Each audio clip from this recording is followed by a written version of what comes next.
Hello everyone, welcome to What If Deku Was Rias' Pawn with Power of Domination Part 3. Chapter 27. As soon as Isuku made it home, he was welcomed by Ibara and Asia, as all three of them were setting the food for dinner on the table and getting to feast. When Asia asked him why he was away for a long time, Isuku told her that he was distracted by the beauty of the afternoon sky. As much as he hated to lie to her, he just had to leave out the part where Akeno cuddled him in a rather naughty way. He really didn't want Asia, nor did he want Ibara to be as perverted as their black-haired senpai, since they used to be nuns back then. After finishing dinner, he took care of the dishes and made his way upstairs to his room to change his clothes and put his school uniform in the wash.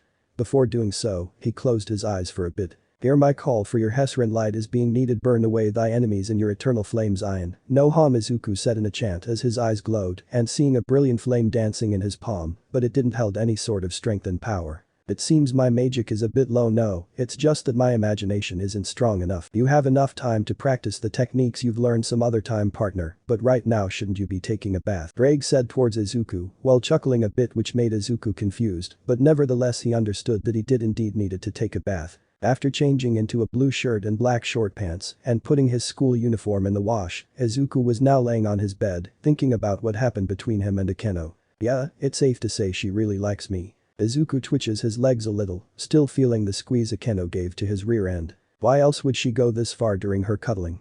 I know she teases me with her winking and flirting, but what she did back there definitely confirms her affections towards me." Izuku lets out a sigh before he continued, thinking aloud. "Don't get me wrong, she's cute and she's a really kind girl. And..." Izuku didn't notice his cheeks were starting to turn a little red while beginning to say his next sentence. "She was gentle with me." Izuku shot his head from his pillow and rapidly shook his head. He then clutched onto it in annoyance. "Let's not think about that for a while now," Izuku said, with his partner thinking otherwise. That caused Izuku to narrow his eyes at the hand that held the spirit of the boosted gear. Breathing another sigh, Izuku got up from his bed and made his way towards the bathroom, but not before picking up some fresh towels with him. As soon as Izuku made it to the bathroom door, he made sure to give it 3 knocks before entering, just in case someone was in there. "Yes." Izuku widened his eyes a little when he recognized the voice he heard from behind the door. Taking a deep breath to calm down, he proceeded to say what any sane person would say, but with a little shyness to it. "Oh, I just wanted to check if anyone was there before I got in to use the shower." Izuku heard Asia gasp from behind the door. "Aye, Izuku-san." Izuku's cheeks tinged pink at how she called his name, but that didn't stop him from replying as calm as he could. "Why yeah, it's me. Don't worry, I'll wait for you to finish before I have my turn." Izuku then immediately turned around from the bathroom door and started making his way back to his room. As soon as he made 2 steps away from the door, he jumped a little when he heard the door suddenly slide open from behind him. "No, wait." Izuku gasped with widened eyes and dropped his towels when he was suddenly latched onto from behind by a naked, damp Asia. Izuku blushed 2 shades of red when he felt his shirt getting wet and Asia's bust pressed against his back when she was hugging him from behind. "Asia, what are you doing?" he asked with nervousness heard in his voice. I'm sorry," Asia apologized, noticing how nervous he looked when she looked at him with her soft green eyes and the same shade of red in her cheeks as Issei's were. "It's just that I've been thinking about something while I was in here and I thought you might want to hear it." Swallowing a lump, Izuku turns his head right to face Asia and looks at her in the eyes. Asia blushed another shade of red as she had become very fond to his soft, gentle emerald eyes ever since they hanged out together back then. What is it?" Izuku asked, afraid of where this is going to go. "Well, I was thinking." Asia's cheeks were now a shade of a tomato as she continued from there. "Will you bathe with me?" "What?" Izuku exclaimed in shock and surprise, but quietly enough so his Ibara didn't hear. "Oh boy, here we go again," Drake said in Izuku's mind while laughing. "Well, you see," Asia began to explain shyly. "They say taking a bath together can bring people a lot closer.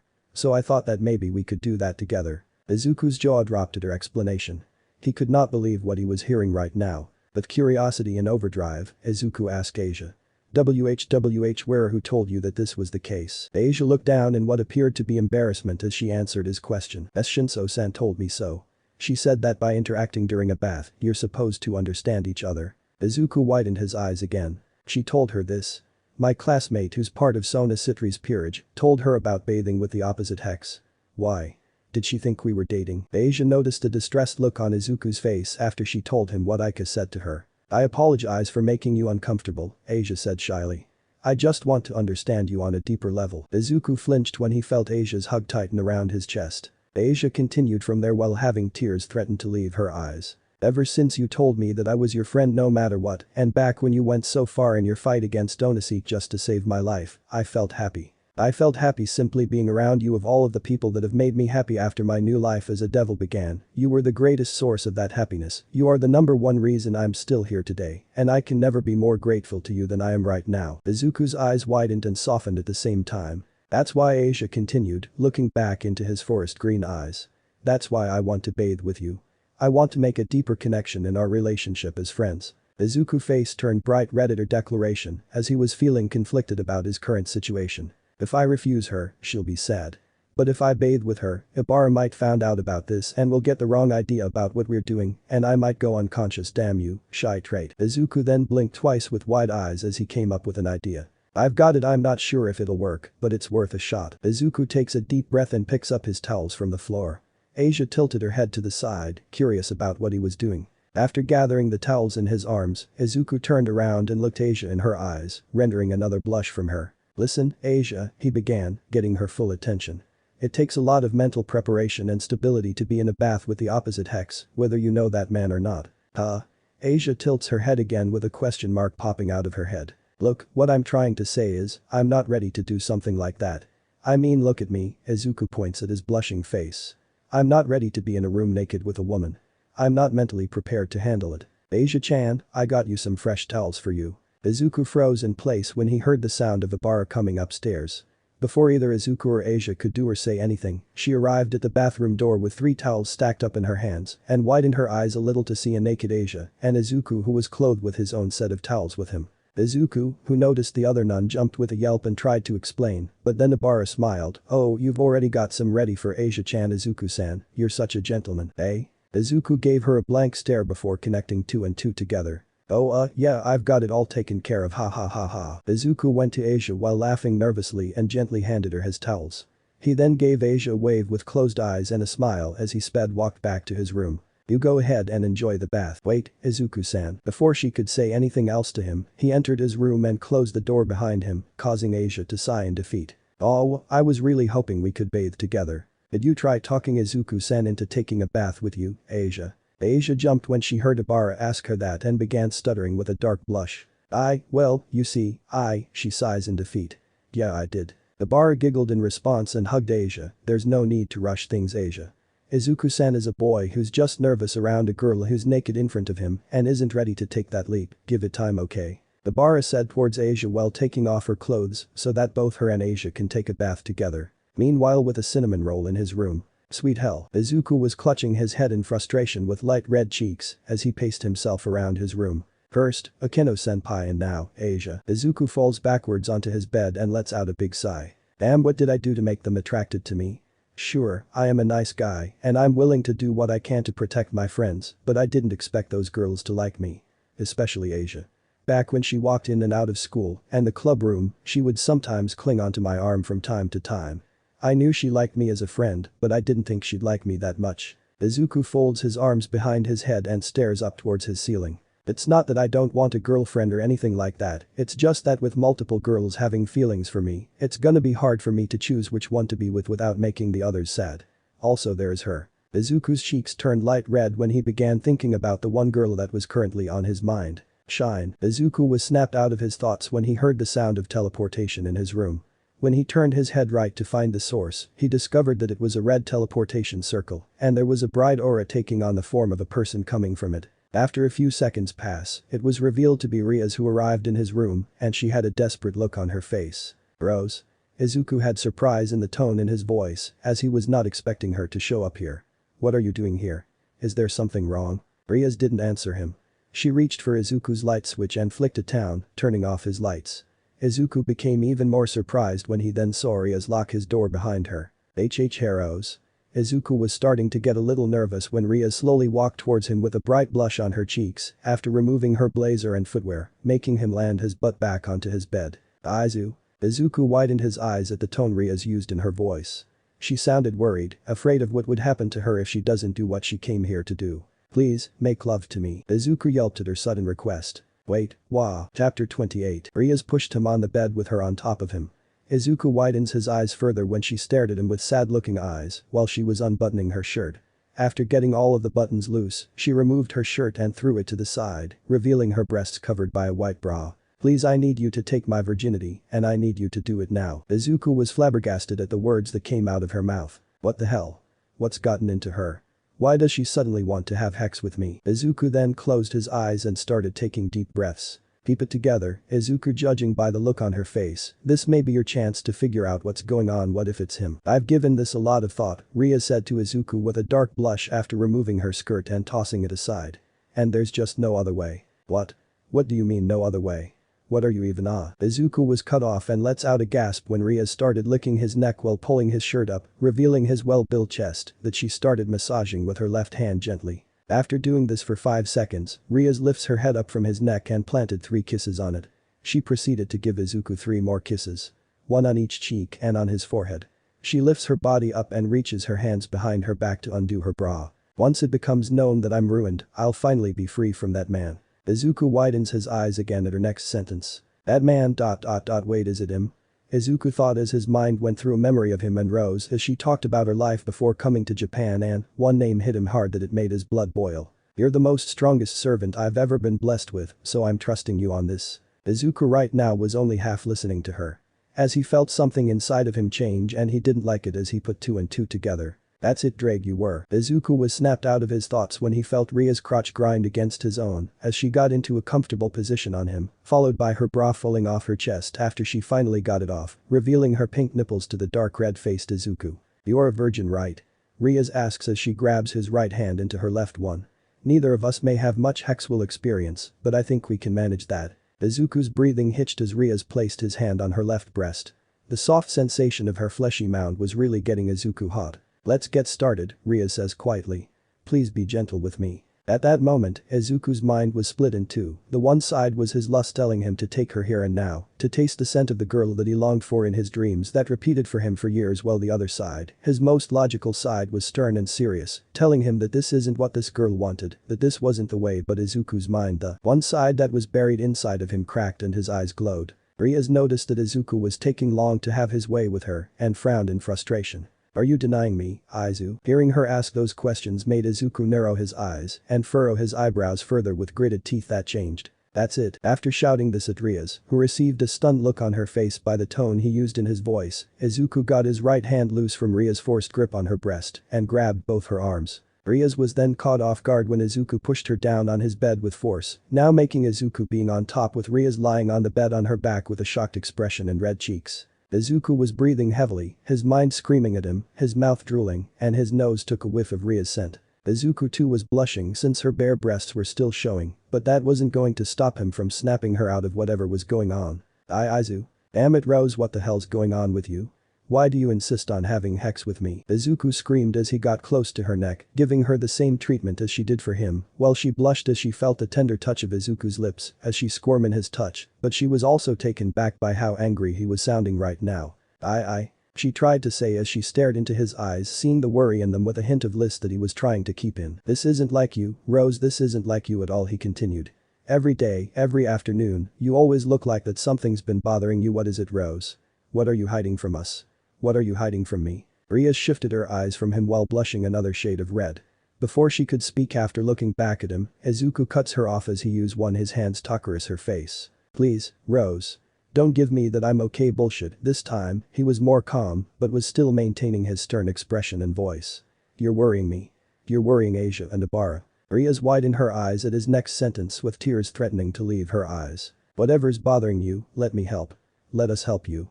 No matter what the problem is, forcing me to have sex with you isn't going to solve anything. Please, tell me what's troubling you, and I, along with Asia, Ibara, Kaneko-senpai, Kiba-senpai and Akeno-senpai, will do whatever we can to help. Izuku blinked in surprise when he started noticing fresh tears finally travel down her cheeks, followed by slight quiet sobbing sounds coming from her mouth. This caused Izuku to remove his hands and trying to apologize with Rias, unable to hold it any longer, she got up into a sitting position on her knees and wrapped her arms around Izuku's back in a hug. Izuku widens his eyes a little when Rias began to sob into his chest, holding onto his shirt tightly as he wraps his arms around her and starts petting her head gently. Damn, Izuku thought with a frown. I've heard of people who despise being in an arranged marriage, but I didn't think it would take this much of a toll on her. Izuku waited for Rias to calm down, which took her 2 minutes to do, before asking the question to either confirm Drake's prediction or not. When you said that, man, were you talking about someone you're forced to marry? Rias lifted her head from his chest and sniffed 2 times as she looks at him with her blue-green eyes. Yes. What do you know? Izuku widened his eyes a little when he heard Drake speak in his head, but ignored it to focus on Rias. He then used his thumb to wipe away the tears that were in her eyes, prompting the latter to blush. I see, he responded calmly, now understanding why she attempted something like this. I'm really sorry, Rias said with an apologetic voice. I was so desperate. He only likes me for my body and name, and not for simply who I am. That's why I made the decision to have you book me. Izuku blushed a dark shade of red at her choice of words on her last sentence, but forced it down so he could focus on the conversation. He did get mad when he discovered that this man was someone who only wants a woman for her body, and he believed that he should be put in his place, even if he is a high-class devil. Taking a breath to calm down from his mild anger and look to Rias, giving her a small smile. If it makes you feel any better, I like you for who you are. I like you, Rose. What? Rias became awestruck at what he told him, making her blush again with widened eyes. I mean, come on, I may have some of my memories sealed, but you're the one who I've known the longest, and you're the who have brought me back before I could die. You've helped both Asia and Ibara when they needed it, and you got Asia a familiar who can protect her and Ibara when I'm not around. I just hope one day I can pay you back. Ria's eyes softened at Izuku. She was touched that he only liked him because of the good she's done for him, Ibara and Asia. Why couldn't she find other men, other than Kiba, and now Izuku who likes her because of who she is? Other than being a Gremory, and because of her body. Izu, you haven't changed, that's what I love about you. Her blush turns darker at every second her eyes were on the smiling Izuku. She now knew that if she could count on anyone to make her feel better, not only would it be Akeno, Kaneko, Kiba, Ibara and Asia, but it would be him. It would be him the most. Now answer me this, Rose. Rias snapped out of her thoughts when he heard Izuku speak to her.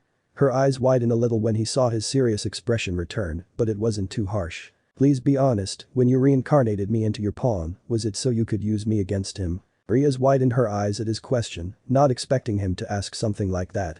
She stared down towards the bed with her hands held together while fidgeting her toes. Flicking and clicking sounds can be heard from them. Well, at first, it was the reason, but later, I've decided to reincarnate you after how you've been treated by that fallen angel, Domination. You only wanted to spare him after you've successfully taken him down, only to be stabbed in the back.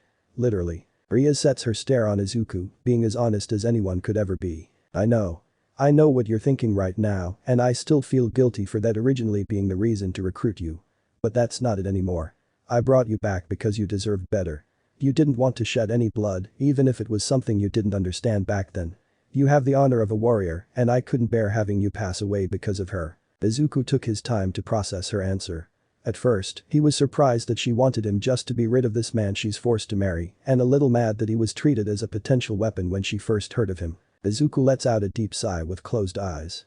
He then opens them and looks at Rias straight in the eye. Well, that's what I expected to hear from you. Rias gasped at Izuku's response.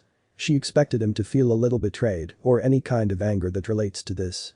But instead, she got what he said as the response. Why you're not mad at me? Izuku sighed again and lets his lips curl upwards. Even if I was mad, what other choice would there have been?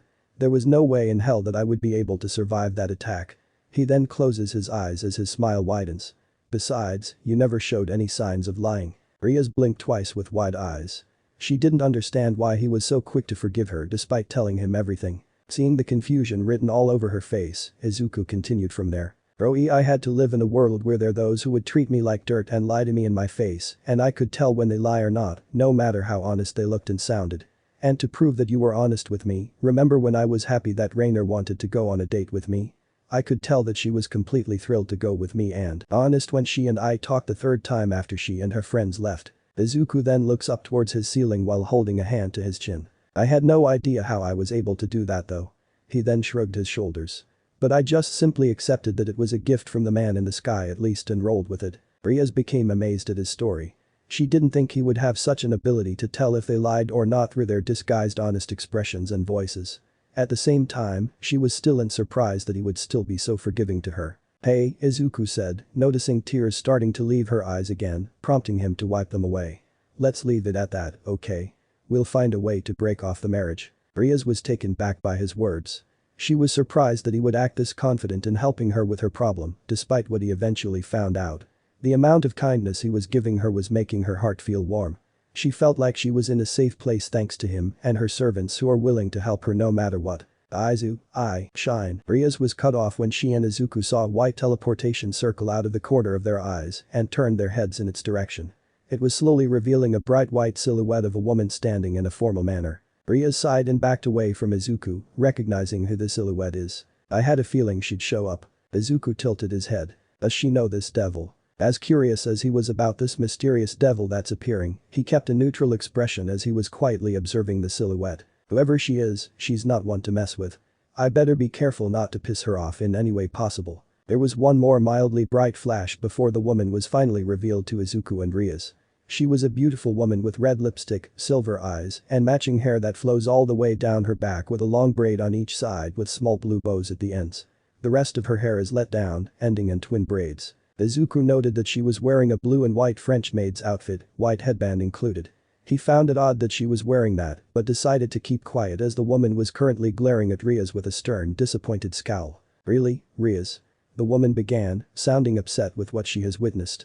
You're willing to go this far to break the agreement. You do realize Isukus and your parents will be terribly disappointed if they found out you've attempted to give yourself to this lowborn. Isukus? While Isuku was a little offended that the woman called him a lowborn, it didn't stop him from being curious on who this Isukus person is. He's my older brother, Rias explained before standing up from the bed, causing her breasts to bounce a little. She then shot an angry glare right back at the maid with her hands on her hips. Huh. She's got an older brother? Isuku asked himself in his mind. He then deadpanned to himself with beady brown eyes. Of course she does. Even devils should be able to have siblings, knowing that this is modern devil logic we're talking about here. My virtue is mine to do with as I please, Rias said to the silver-haired woman, catching Izuku's attention to the conversation between the women. How's it wrong for me to give it to whoever I want? Ria's glare turns into a full-blown scowl at the woman. And another thing.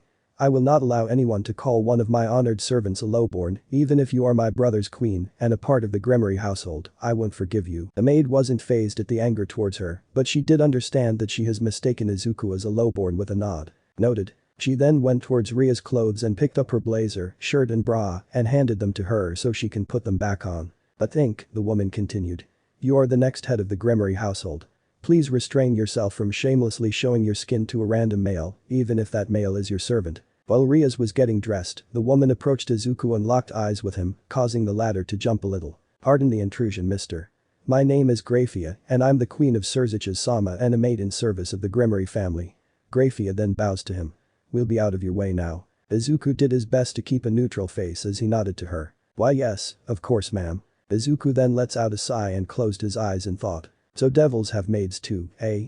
I'm starting to get a little nervous about the future somehow. Izuku's eyes shot open when he felt his shoulder get shaken by someone. He turned left to see a fully dressed Rias smiling while looking at him. Sorry again, Izu. I haven't been in my right mind tonight. Izuku just shook his head with a reassuring smile. It's alright. I understand.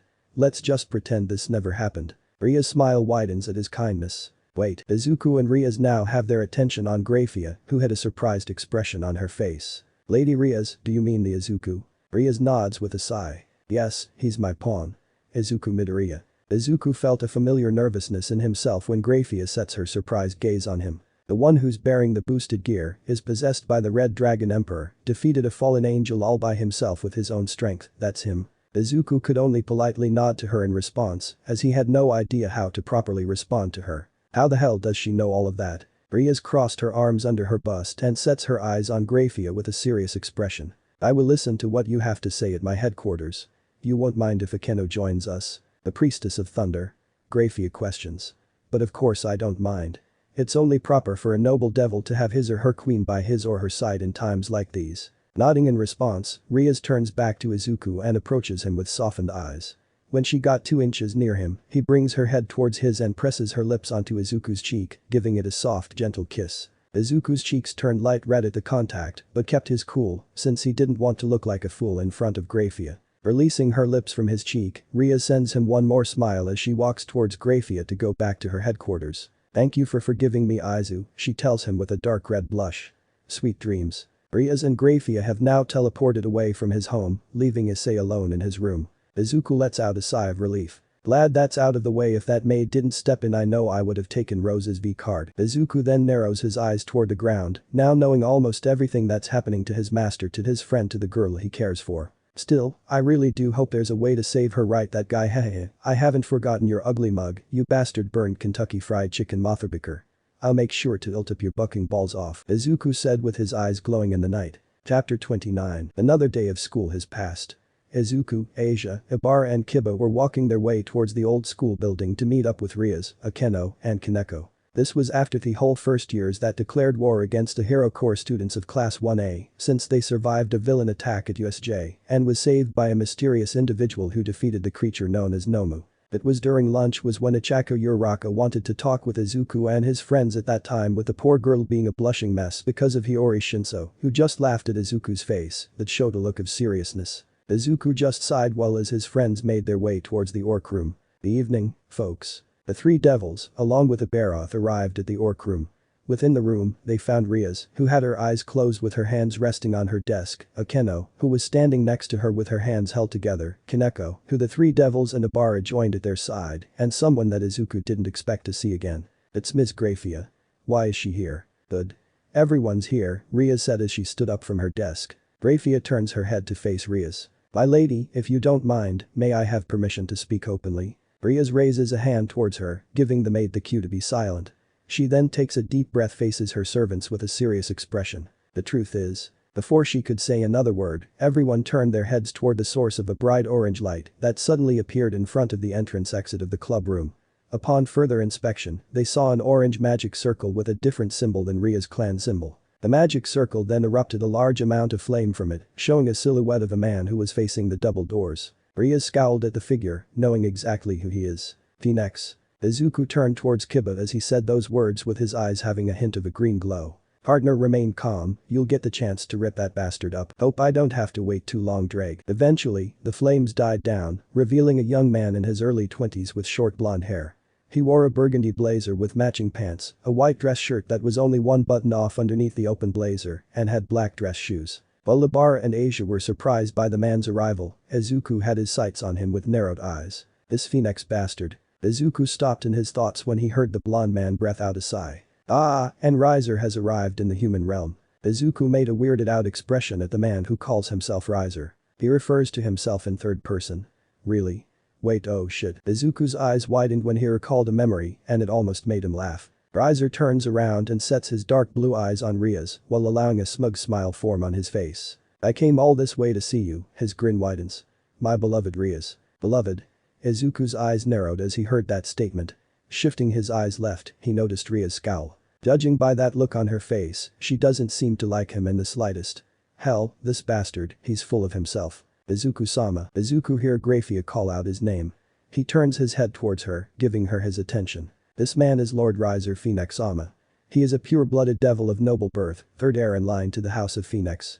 He is also fiancé to the next head of the House of Gremory. That set a switch for Izuku as he walked in between Rias and this bastard, who was surprised at what Izuku did, with Rias feeling his hand being held by Izuku, while his focus was on the devil in front of him. Well, let me say this, hey buckface, how's your mom doing? As Izuku said this, Riser's eyes widened as he saw the resemblance of someone who he hates long ago, that it turned into anger. You. Izuku smirked while hiding Rias in his arms. Sisubdariti to blush, yep, me you Kentucky Fried Chicken motherfucker. Chapter 30. After settling down, if you can call it that, Riser was now sitting on the sofa next to Rias with his arm wrapped around her neck, stroking a few threads of her hair roughly.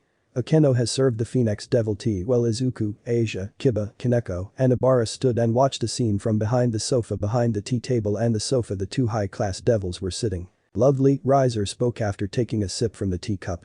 The tea prepared by my Rias queen is most delicious. Thank you for the compliment, sir, Akeno replied, slightly bowing to him before regrouping with the other Gremory devils. Akeno-senpai doesn't seem to like him, either, Izuku noted in his thoughts when he heard the slightly agitated tone in her voice.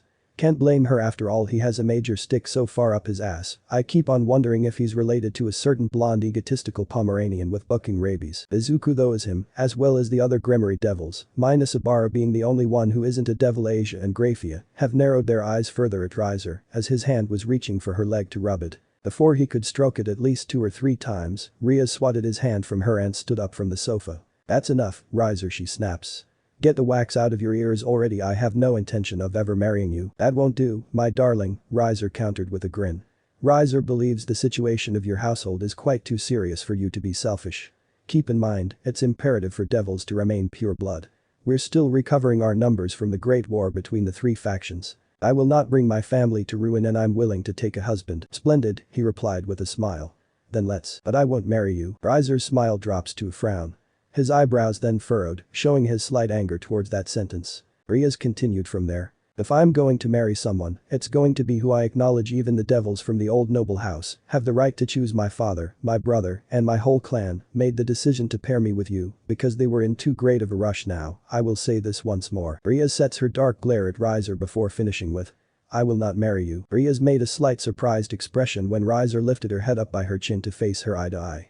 He looked annoyed after hearing Rias say those words, as shown by his narrowed eyes, furrowed brows, and frown. You know, Rias, Riser bears the reputation of the House of Phoenix. His eyes narrow further, as does Rias. And having you damage it is unacceptable. Riser said the last part with a hint of fury in his voice. This prompted the Gremory Devils, minus Ibarra Asia and Graphia, to get into a battle stance with glares of their own at the Phoenix Devil. Riser then shoots a glare at the Gremory Devils. Riser doesn't care if he has to turn your servants into ash. He looks back to Rias while gritting his teeth. You will return to the underworld with me. Riser's dark blue eyes turned fire orange as a dangerous flame-like aura began surrounding the room. Rias retaliated by summoning her demonic power, while her blue-green eyes turned crimson red.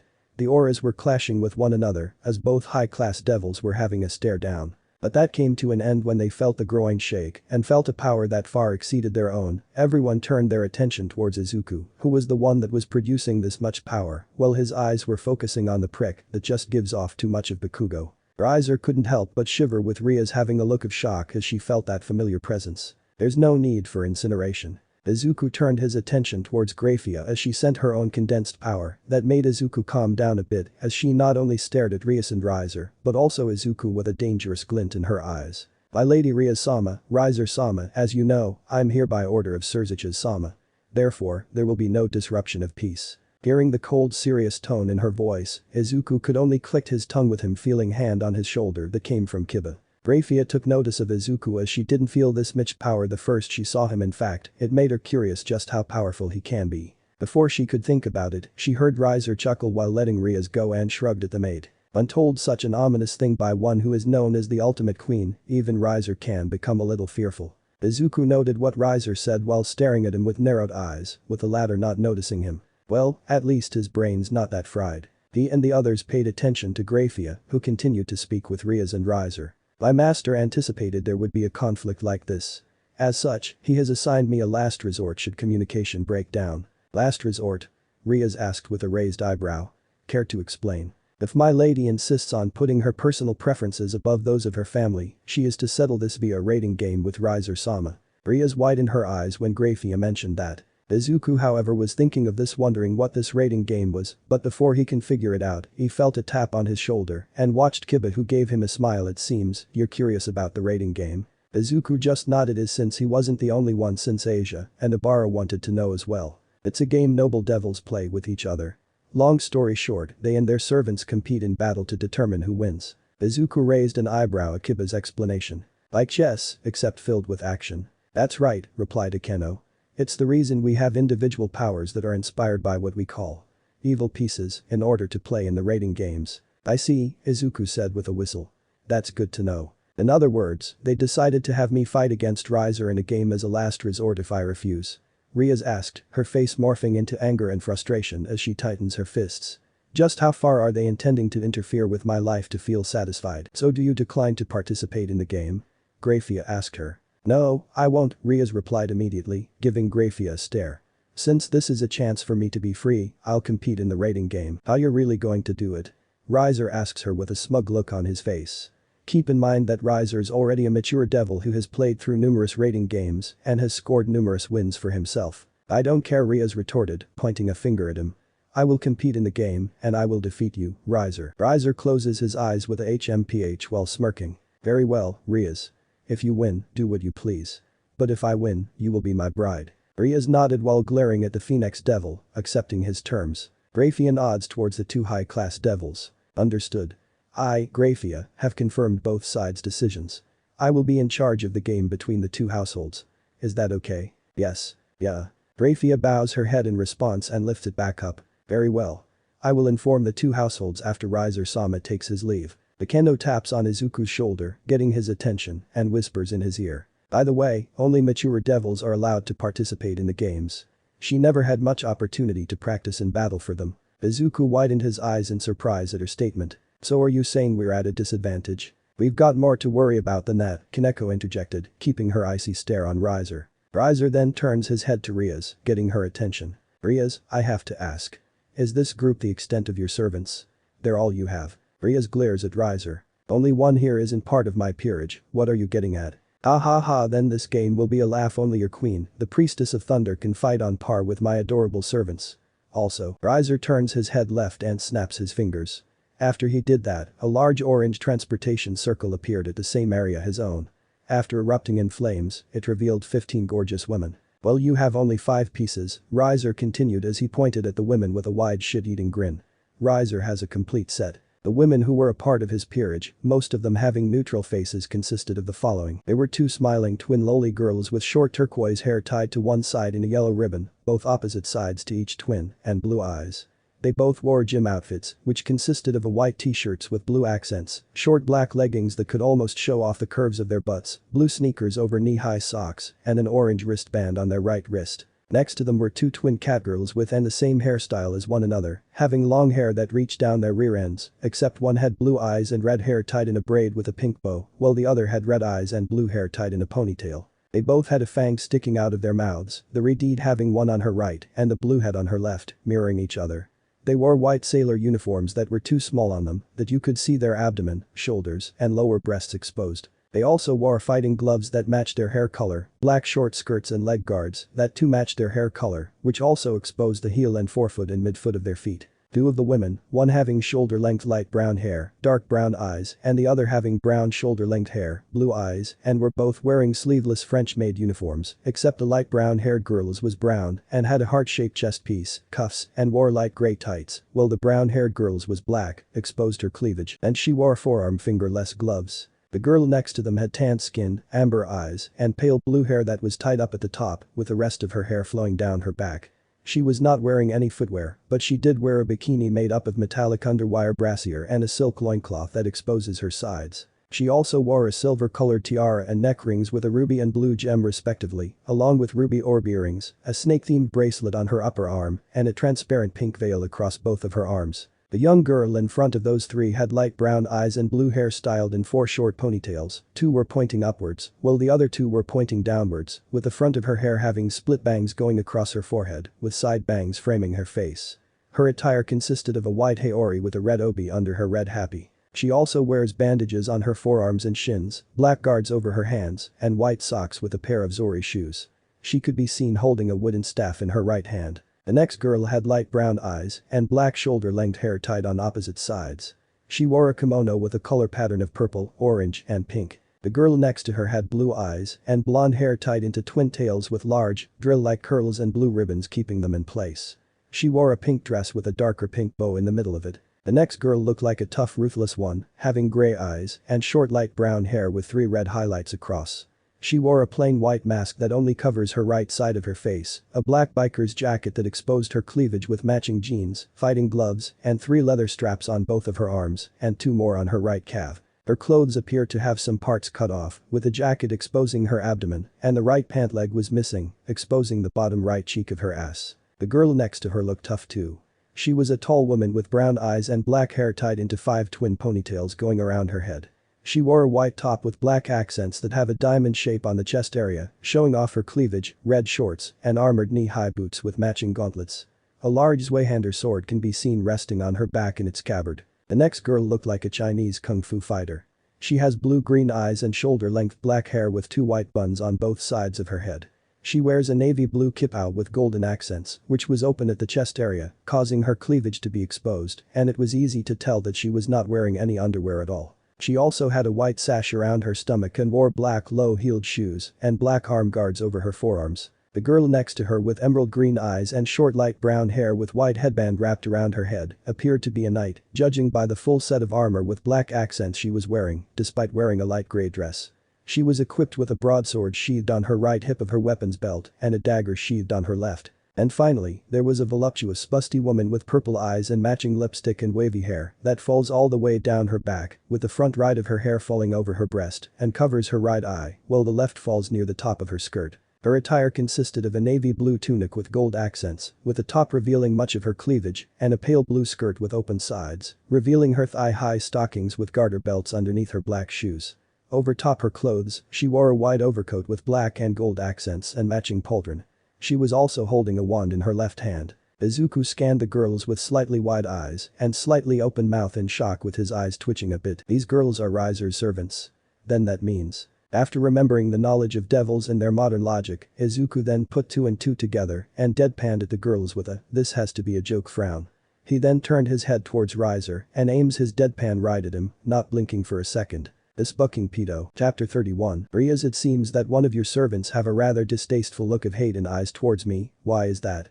Riser calls to her while looking towards Isuku, who was giving him a deadpan glare. Riser's servants, the Grimoire servants and Abara took notice of the deadpan after Riser brought it up. Rias sent Riser a smirk while walking towards her own servants. That's because Izu understands why you make a terrible husband. He knows that with your servants being all female, you already have plenty of hex toys to play with and I'm just another piece for your collection to you. Riser's brow twitched a little at Ria's outburst, which led everyone else, except for Grafia and Izuku, to have shocked expressions at what she called his peerage. "Ooh, the redeeds mean," one of the turquoise-haired phoenix devils shouted with a pout, getting everyone, minus Izuku's attention. "But you call in hex toys, you meanie?" questioned her twin with furrowed eyebrows and a pout. Riser chuckled at the lowly twin's reactions as he smiled and turned his head to face them. "Nonsense, girls.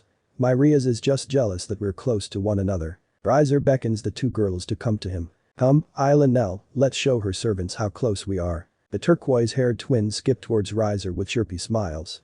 After they made it to him, Riser bent over to Isle and began kissing her on the lips. Rias began gritting her teeth in agitation, while the others, minus Grafia and the still deadpan glaring Izuku, just had look of disgust as their tongues began to dance with each other. While Riser and Isle were tongue-kissing, the latter's cheeks turned dark red while making lewd sounds out of her mouth as he began to fondle her left small breast and the right cheek of her butt. The two kept making out until Riser moved onto her twin sister, Nell, doing the same lewd actions as he did with Isle. Izuku was still deadpanning at the Phoenix Devil, fully aware of how much of a playboy jackass he is.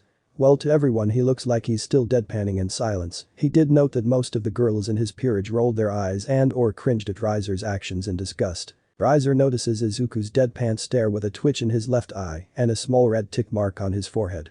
After finishing smooching with Nell, he sends him a glare with an angry finger pointing at him. "You've been staring at me like that for quite a while now, boy," he says to him with gritted teeth.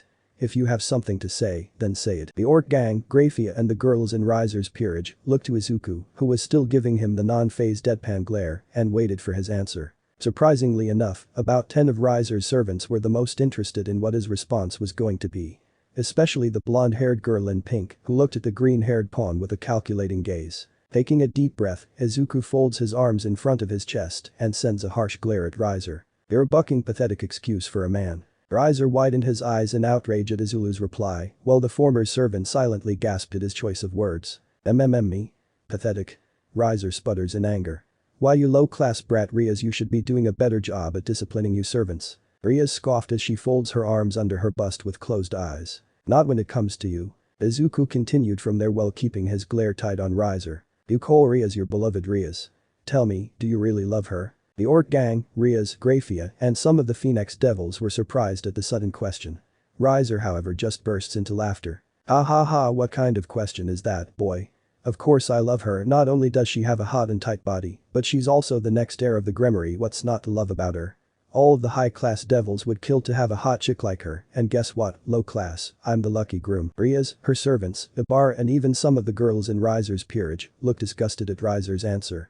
Grafia didn't show it, but she too hated the words that came out his mouth. Izuku just shook his head at him, keeping his cold stare on the jackass. "Again, you're pathetic." Izuku's insult fueled more rage into Riser's eyes as the latter started tightening his fists. "You, how dare you call me pathetic a second time?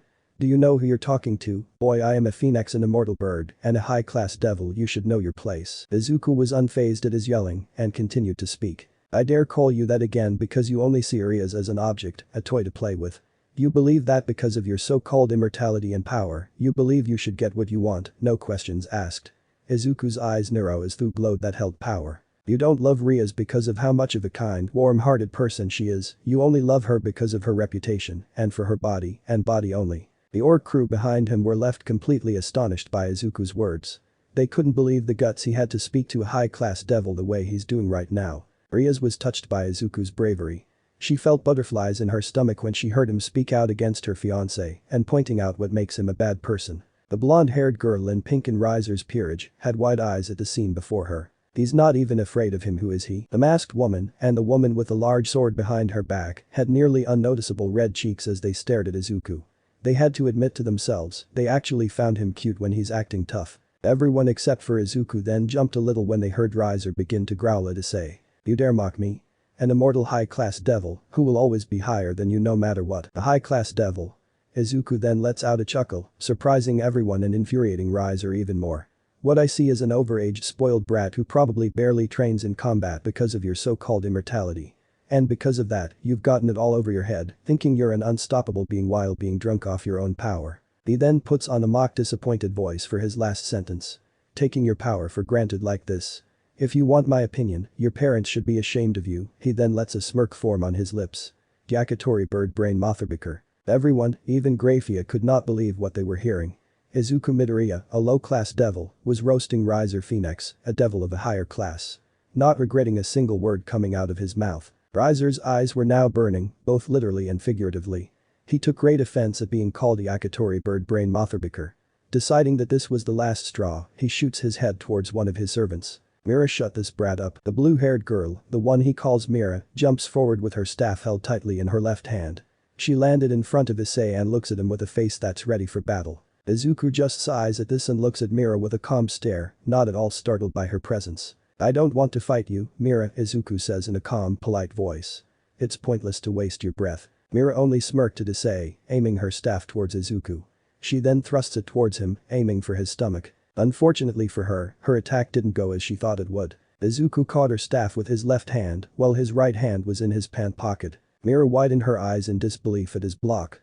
She struggled to pull the staff out of his hand, but to no avail. Izuku had a tight, firm grip on the weapon. Izuku's eyes become stern as he tightens his grip on the staff, making Mira gasp with widened eyes. Izuku then strikes her with her own weapon on her stomach, sending her flying backwards back to the other Phoenix Devils. Everyone, except for Grafia, widened their eyes at Izuku's counterattack. Rias only smirked, knowing full well what her precious pawn was capable of after his battles. After two of Riser's servants helped Mira to her feet, she sets her glare at the boy who easily defeated her. More specifically, her staff in his left hand. Izuku noticed her stare and gripped the staff tight. You'll get it back when your group leaves. Mira widens her eyes a little at the stern tone in Izuku's voice. She didn't know why, but it also made her cheeks tinge a little pink too. Don't get too baki, boy. Izuku turns his head to face Riser with a neutral expression, not at all fazed by his rage-fueled voice. Mira over there is one of my pawns, and she's the weakest of my peerage. Izuku could only scoff at this. That's kinda harsh, don't you think? Eh? Riser says with a raised eyebrow. Mira, on the other hand, was wondering what Izuku was talking about. Even if she is the weakest in your peerage, Izuku continued. It doesn't mean she can't get stronger. Mira widened her eyes in surprise. What? Izuku continues from there. If you want my opinion, you should encourage your servants to get stronger so they can improve from their previous battles, not simply label them weakest to strongest and leave it at that. The Phoenix Devils widened their eyes at Izuku's statement. They did not expect him to be so encouraging for people to get stronger. Mira in particular was touched by Izuku mentioning her getting stronger being a possibility.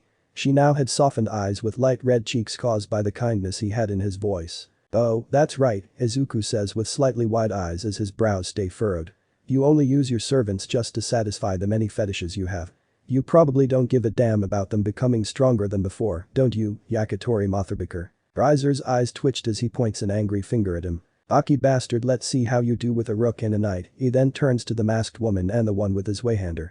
Isabella Cirrus. The masked woman called Isabella and his wayhander Wilder, Cirrus, jumped with slightly wide eyes at Riser's call. They hesitated at first, but they walked towards Issei's direction, afraid of what could happen if they disobeyed their master. Izuku noticed them out of the corner of his left eye and turned his attention towards him, causing the two to get startled a little by his stare. I have no intention to fight with you two either, he says to them, sounding more polite than he did with Riser. please wait until the rating game. Then I'll fight with you too. Isabel and Cirrus widened their eyes a little at his calm, kind voice. What are you two waiting for? Riser snapped at them. Teach him a lesson he soon won't forget. Isuku just sighed in frustration and turns his head back to Riser. I assume that's what you do during your free time? Isuku begins to ask. Bully lower class devils just to fuel your ego. Riser widened his eyes while beginning to sweat. This earned him a chuckle from Isuku as he continued. You really have no encouragement for lower class folk to become stronger, don't you? That makes you even more of a sorry, pathetic excuse of a man, Yakitori bird-brain sadist motherfucker. Riser started grinding his teeth harder and balled his fists as hard as they could ball up. He shoots an impatient glare at his masked rook in his night. Go on, you two buck him up. BB but Riser-sama, Cirrus stuttered with red cheeks. The boy sounds serious about not wanting to fight us. It was your told Riser snarls. He's hurting my pride. Zip POW, UAIIG. Everyone, including Graphia, gasped in utter shock when they saw Izuku approach Riser in a mere second and slammed Mira's staff into his stomach. The force was strong enough, it made everyone's eyes as wide as saucers when Riser coughed up blood from his mouth and make him fall on his knees. Your pride. Everyone jumped at Izuku's sudden change of tone in his voice. It sounded angry, agitated, fueled by rage. As soon as Riser looked up towards Izuku, the latter's fist collided with the Phoenix Devil's face, delivering a powerful punch. The punch was so powerful, it caused Riser to collide towards the wall behind him, with a small trail of blood flying from his face. As soon as he made contact with the wall, it formed a crater the size of Riser himself. Your pride. Izuku repeated, sounding more angrier than last time. Riser looked up towards Izuku with his expression twisted with anger. But that anger immediately dwindled and switched to nervousness as he started to see a green aura with a white outlining begin to radiate from Izuku like a smoking chimney, constantly getting larger every 3 seconds. Isabel and Cirrus immediately backed away from Izuku to their fellow devils while witnessing his anger towards their master. Even the blonde-haired girl was startled at the aura fuming from Izuku's body. The orc group, on the other hand, immediately recognized this aura as they started to become worried for their fellow devil. Even Graphia was staring at the aura as if it's something potentially dangerous. Izuku's bangs were hiding his eyes, but Riser knew full well that he was staring at him with fury within them. Your pride is asking you to hurt people just because they're a lower class than you. After Izuku said this to him, the green and white aura began forming a large silhouette behind him, with its white outlining thicker than the rest of the aura's flow was. Your pride is telling you that you can do as you please just because of your reputation. Everyone could tell just by Isaac's voice that he was infuriated when Riser mentioned his pride. What's happening to Izuku-san? Asia asked aloud, worried about her friend. Rias and Akeno both became wary of what they were seeing, and so was Kaneko, but her eyes were showing fear and worry for Izuku, while Rias and Akeno were being cautious. Izuku's eyes are now visible to everyone due to his aura's wind pressure moving his bangs out of the way. Your pride is telling you to marry a woman just because of her reputation. Izuku's voice was so loud and fueled with anger, it caused most people to flinch at the tone. The only person who weren't fazed by it was Graphia. Everyone's eyes widened further when they saw the silhouette bring more visible and taking form as its mere presence caused the atmosphere to make them feel scared and no longer safe. If that's how it is, Izuku continued. Then you can bet your ass I'm going to hurt what you call your motherfucking pride. Right after he said the word pride, the green and while-like aura finally took form and it was the form a mighty dragon staring deadly at Riser with nothing but hate in its eyes. Riser started sweating bullets again as the green-like dragon silhouette was glaring right at him. Such power. And it's coming from him. Riser's eyes widened in fear as his servants in Asia, Ibarra and Kaneko, start shaking as they heard the silhouette dragon literally growl at Riser. Graphia kept her posture, while her slightly wide eyes were staring at the aura-modeled dragon with caution. Izuku-san. Izuku Kauhai. Izu-kun. Izuku. Rias then narrowed her eyes slightly at what she was seeing, since this was something that she was surprised about, since she never saw this before and not even when they knew each other from that time when they were young. Rias holds her hands into her heart. Izu, just what's going on? Izuku kept his glare on Riser, who was currently unable to move due to how much the green-like silhouette dragon behind him terrified him. Even his servants were too scared to move an inch from their position. The group then widened their eyes further when they heard Izuku growl and saw the way he clenched his hands and saw claws. And his eyes changed with his iris being blood red. Just before Izuku could take another step, him, along with Rias, Akeno, Asia, Kiba, the Phoenix Devils, and even Graphia, widened their eyes when Kaneko suddenly hugged onto Izuku's arm and started pulling on it twice. And this seemed to have snapped Izuku out of it as he jumped from the sudden contact, causing the silhouette to evaporate in seconds. After blinking twice, his eyes' iris returned to its original green emerald color. He looked down to his left to see a worried Kaneko shaking her head rapidly at him. Riser-sama. The purple-haired woman ran towards Riser to help him get unstuck from the wall. Izuku blinked once. Then twice. Then thrice. Kaneko? You alright? Kaneko's eyes softened when she heard Izuku's current voice. He sounded worried and more gentle than he did when he had that aura radiating from him. Kaneko proceeded to cuddle up against his arm in relief. I am now. Izuku tilted his head to the side when he heard her whisper that to him and was a bit surprised at the contact he was given from his short senpai. Chapter 32. Let's have the game in 10 days, Rias. Everyone looked towards Riser, who was being helped up by who Izuku assumed was his queen. She gave Izuku a quick glare before escorting Riser back to his servants. Riser gives Izuku a glare of his own, with the latter simply flipping him off with the bird. Be grateful that I have other things to do, low-class devil, and that I didn't send my queen, Yubaluna, to hurt you. Izuku only gave him a glare back while still flipping him off with his right hand, since Kaneko was still holding on to his left arm. 10 days? Rias asked with a raised eyebrow. Are you giving me a handicap? Is it a problem? Asked Riser with a smirk. If we were to fight now, you and your servants wouldn't be at their full potential. I'm simply giving you all time to train, so the game would be at least entertaining for me. Rias narrowed her eyes at Riser as an orange transportation circle appeared beneath his and his servant's feet. Izuku then looks at Mira, whose cheeks turned a little red as he brings her staff from his left hand to his right. I haven't forgotten Mira. Izuku then throws the staff gently at Mira, with the latter catching it in her hands afterwards. Don't be a disappointment to your master, boy. Izuku sets his attention on Riser with a neutral expression. I will admit, you're pretty damn strong for a pawn. Some of Riser's servants gasped when they heard what piece he is. But don't think this means you can defeat me in the rating game. Riser then turns to Rias. Farewell, my love. The next time we meet will be in the game. The Phoenix Devils have now teleported away from the club room. Before they did, Izuku couldn't help but notice that most of the girls were looking at him with warm gazes, with 3 of them being Isabella, Cirrus, and Mira. Izuku tilted his head at this, but decided to not think about it right now, but a certain dragon thought otherwise, while simply chuckling at what he just saw. It would seem my partner is gaining more than just power. Yes, he deserves this. Riser gave him and the team 10 days to train for the rating game, and he did not want to waste these days. Izuku went towards Rias when he saw her have a scared expression on her face. As he made it towards her, she jumped with a blink when she felt Izuku piled her into a hug, where her face was close to his chest, that it made her cheeks turn red. As she looked up, she saw the confident look in his eyes that made her feel like they were pulling her in. Raphia kept her eyes on Izuku, still thinking about what happened between him and Riser. What was that aura and power? She wondered in her thoughts. It felt familiar. In fact, it nearly felt like an aura that belonged to it. You've got nothing to worry about, Rose. Raphia was interrupted when she heard Izuku talk to Rias with a reassuring voice. Akeno, followed by Kiba, Kaneko, Ibara and Asia, walked behind him and gave Rias the same confident smiles as Izuku had. This is an opportunity for us to grant you your freedom, Izuku continued.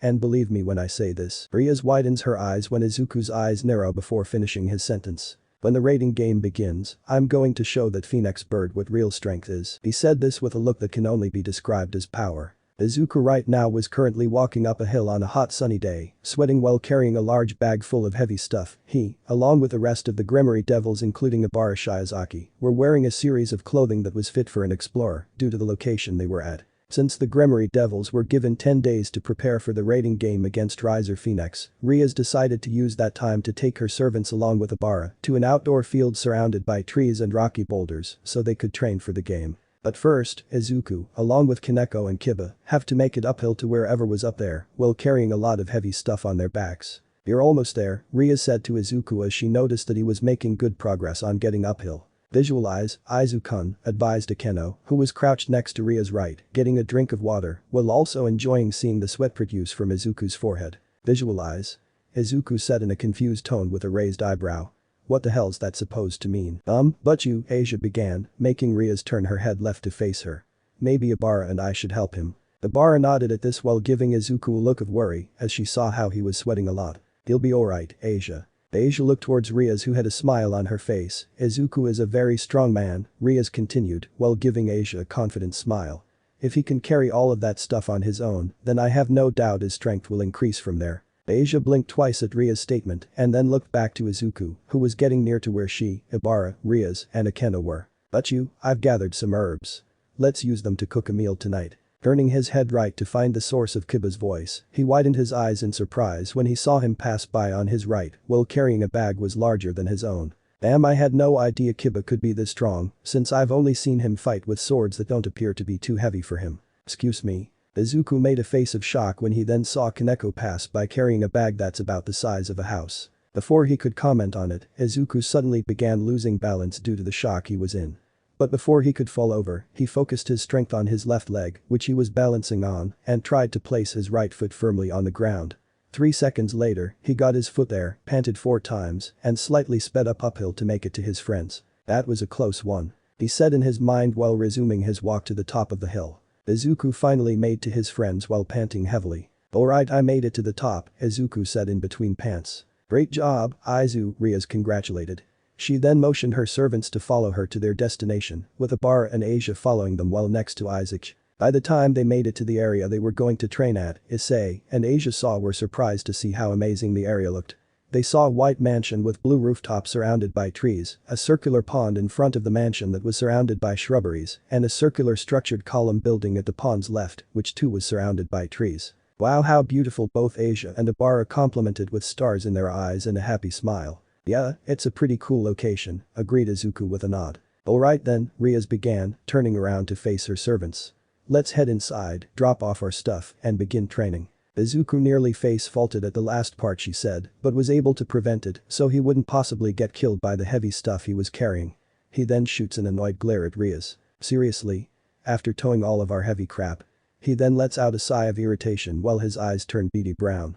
You really are a devil, ain't ya? Rias turned her head towards Izuku's direction and gave him a playful smile. Why thank you. Izuku deadpans at her response. Good lord. And this caused him to feel a migraine just by saying the L word. Chapter 33. The orc team are now changing into their gym uniforms after they got into the building. When Izuku finished getting his on, he turns to Kiba, who also got finished dressing into his gym uniform, to ask him something that was on his mind while he was changing. Hey Kiba. Kiba turns his head towards him as Izuku got his attention. Yes Izuku. Quick question, Izuku began. Remember when you said that you hated fallen angels? Kiba raises an eyebrow at him while remaining quiet. Noticing his silence, Izuku scratched the back of his head while shifting his eyes left shyly. Sorry. I was just curious. It's just that I never understood what they did to you to make you hold such a grudge. Kiba lets out a sigh while keeping his stare on his friend. Look, I told you I can't promise you on getting along them, alright. Don't get me wrong, I understand where you're coming from after what happened back at the abandoned church. It's just that I can't at the moment. Eh? A confused expression was created from Izuku's face. That wasn't what I was talking about though. I know, replied Kiba with another sigh. Sorry, I'm just more concerned in winning this rating game than my previous experiences with fallen angels. I wish to worry about the present more than the past. Izuku blinked at his statement but decided to leave it at that, sharing the same concern for winning as Kiba was. I understand. Izuku then slams a fist on his chest and lets a confident smirk form from his lips. Let's get out there and do what we can to get stronger so we can beat the Jakatori bird brain Motherbicker. Kiba gives him a smirk of his own and the two bumped fists. Yeah, let's fry us some chicken. Izuku and Kiba then share a laugh at the joke the latter made before heading out of their changing room to meet up with the others. Training 1. Sword combat. Izuku and Kiba were 5 feet away from each other while holding wooden samurai bakken swords. One for Izuku and one for Kiba. You ready? Kiba asks him as he spreads his legs apart and holds his bakken in front of him. I won't go easy on you.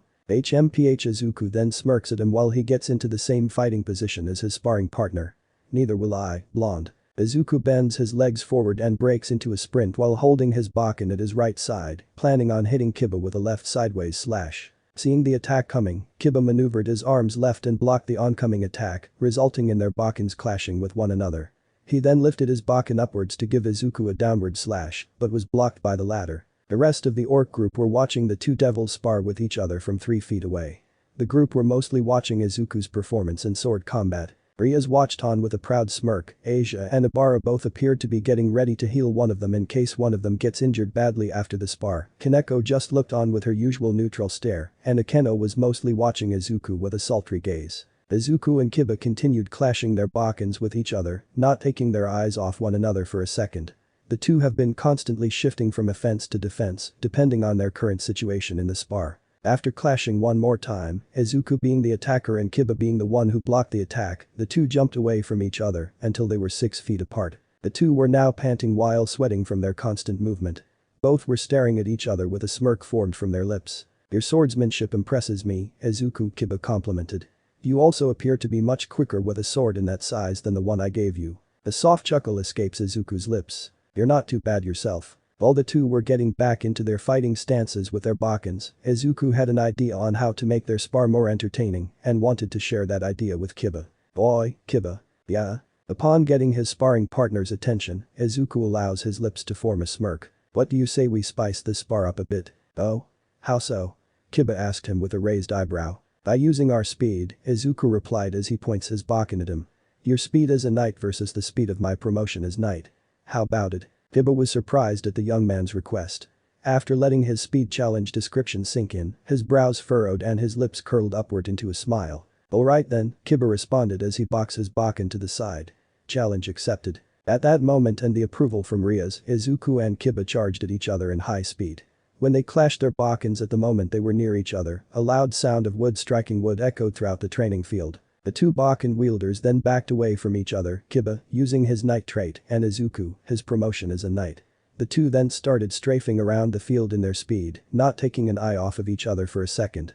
One kept charging at the other, attempting to strike each other down with their Bakens. Ara, looks like they're taking their spar to the next level, Akeno said as she watched Izuku and Kiba dashing about the field, clashing their Bakens from time to time. Rias kept her stare on the fight, studying their movement patterns. From what I can tell from watching their speed, Izu seems to be on offense more than Kiba. Rias then turns her head towards Abara and Asia, with the former having a look of seriousness in her face. It seems you have something on your mind, Abara, Rias said towards Abara, who shifted her eyes at the redeed. Oh well, it appeared that Izuku-san is more likely dodging attacks more than blocking. Bring on the offensive might serve him in his battle, but that doesn't automatically mean that he'll always have the upper hand when he dodges, Ibarra said towards Rias with Asia saying her piece, and I think Izu-san's opponent can always predict where he'll go next and then try to counterattack. Rias nodded her head in agreement with what the church duo said. I'll be sure that Kaneko will make him have to block when it's their turn to spar. Meanwhile, Izuku and Kiba have clashed once more.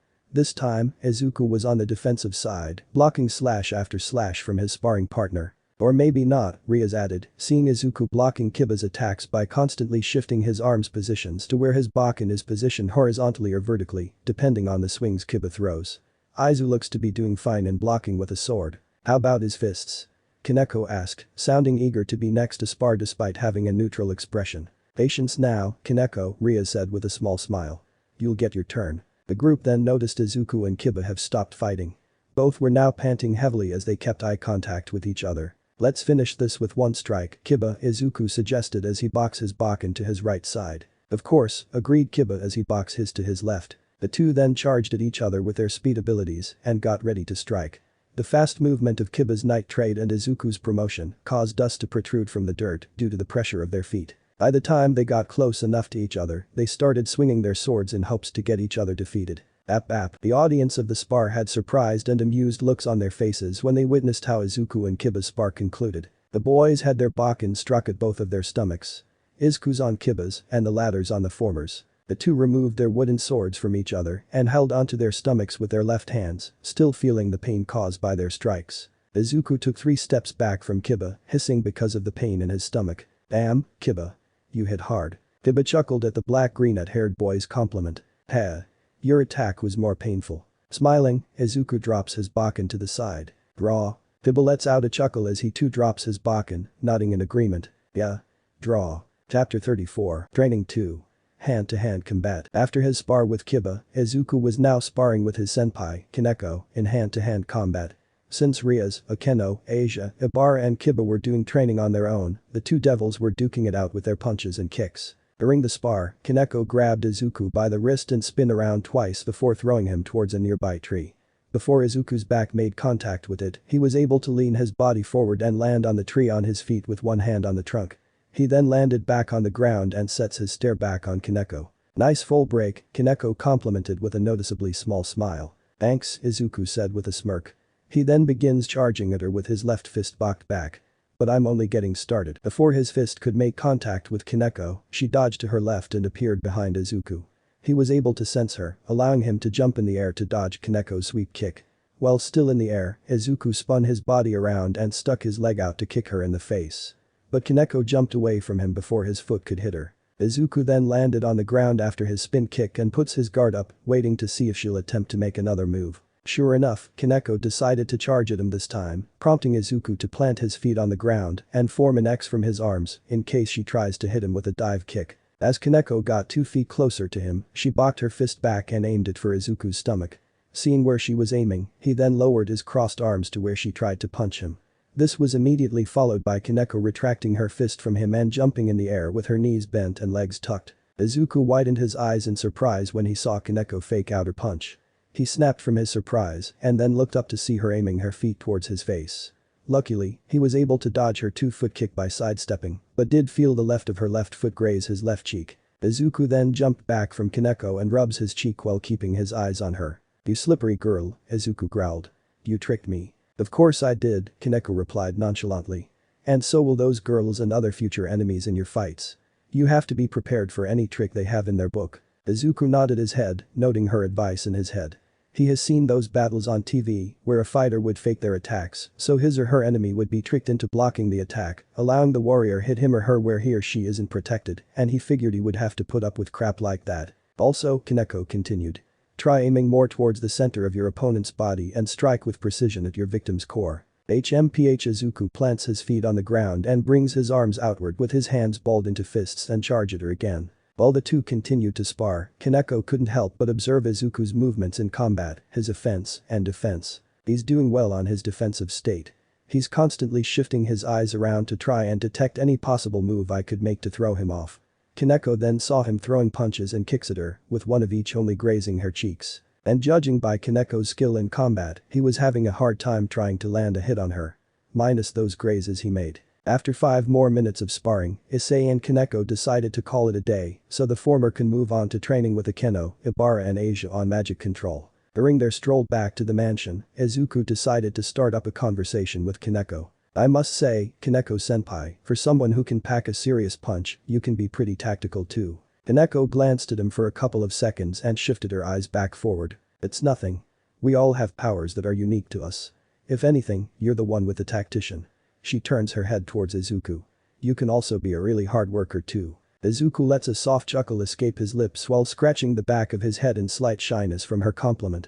He then looks up towards the sky with his left hand on his cheek and his right hand on his chin. "Oh, while you are very strong, I couldn't help but feel that you were holding back, even for a sparring match." Hearing that made Kaneko immediately stop in place, eyes slightly widened. "Wow, what do you mean, Izuku Kouhai?" Noticing the nervous tone in her voice, Izuku then puts his hands forward in defense while a faint light blush brushed his cheeks. "I mean, no offense, it's just that wasn't all of the power you had. I just thought I'd throw that out there, that's all." Kaneko didn't say a word.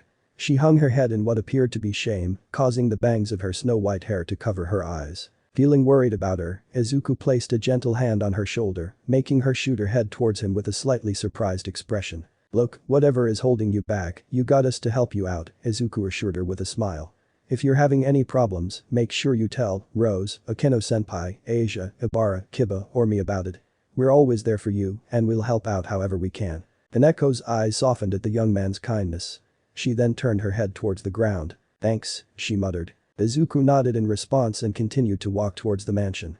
When he got towards the door, he noticed that Kaneko was 4 feet behind him. "You coming in?" Kaneko shook her head. "I need some time alone for a while." Izuku tilted his head at that, but shrugged his shoulders and walked towards the mansion and closed the doors behind him. With Kaneko she could only stare at Izuku's retreating figure. "My Kouhai is special to me." Chapter 35. Training 3. Magic Training. After giving Kaneko some time alone, right now we see Izuku, Ibara, Asia and Akeno near a round brown table with 3 blue chairs. "Alright," Akeno said enthusiastically, clasping her hands together with closed eyes and a happy-go-lucky smile. "It's time you 3 to become aware of the aura and magic surrounding you and try to stream it to a focal point, and yes Ibara, you need this as well Incus, if you get into trouble with the supernatural, if Izuku and the others myself included are not around." While Asia was nodding her head happily with Ibara having a happy smile as well, it was Izuku who was thinking about what Akeno said. "Well, technically I'm aware of my aura SND, I know I can use magic, it's just that all I need to do is to figure out how to use it. Visualization is the essence of all magic," Akeno explained, reverting Izuku's attention back to her.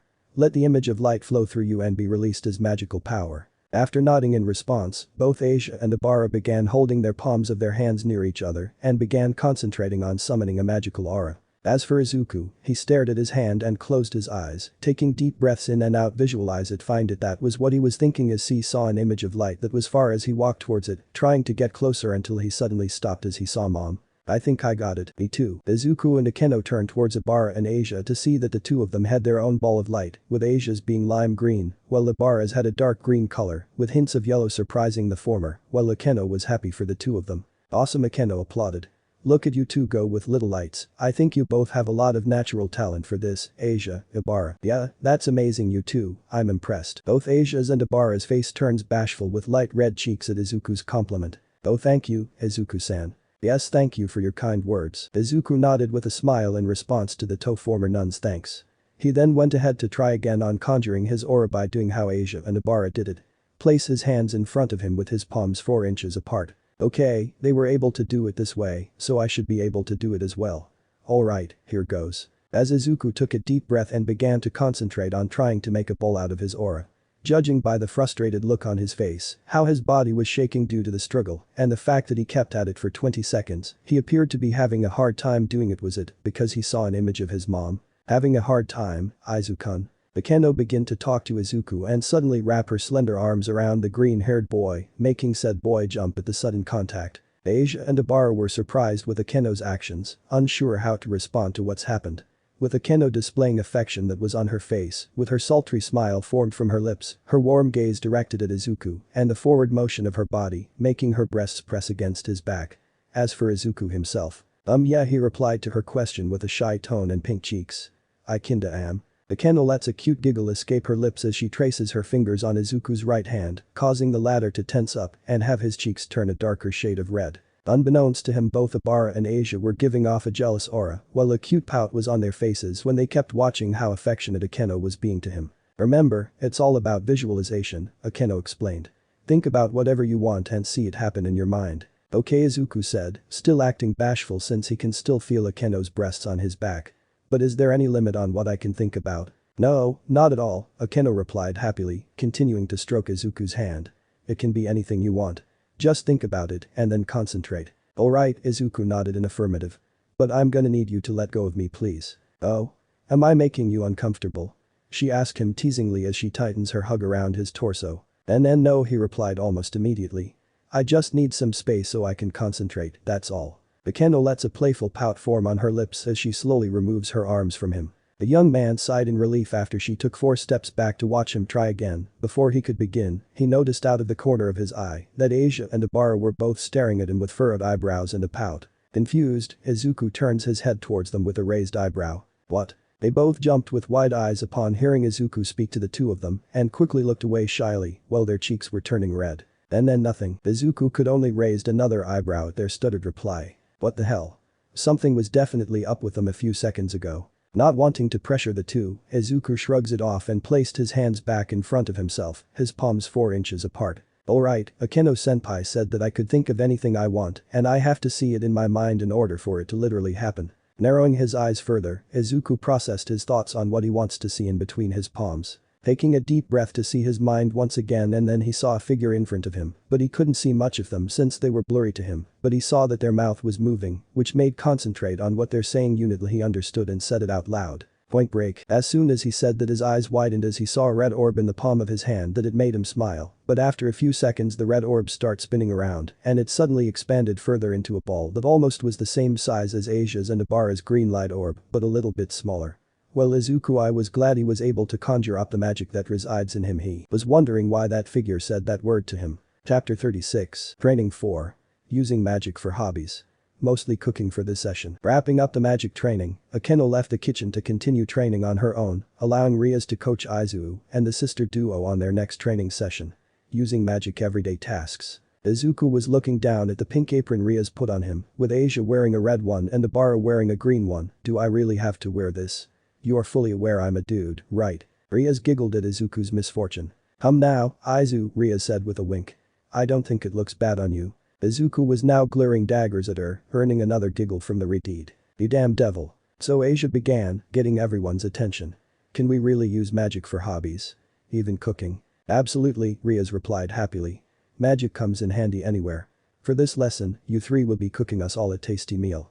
She begins to walk away while waving her hand at the three. Have fun and good luck. Izuku, Asia and Ibara waited until she left the room, shutting the door behind her.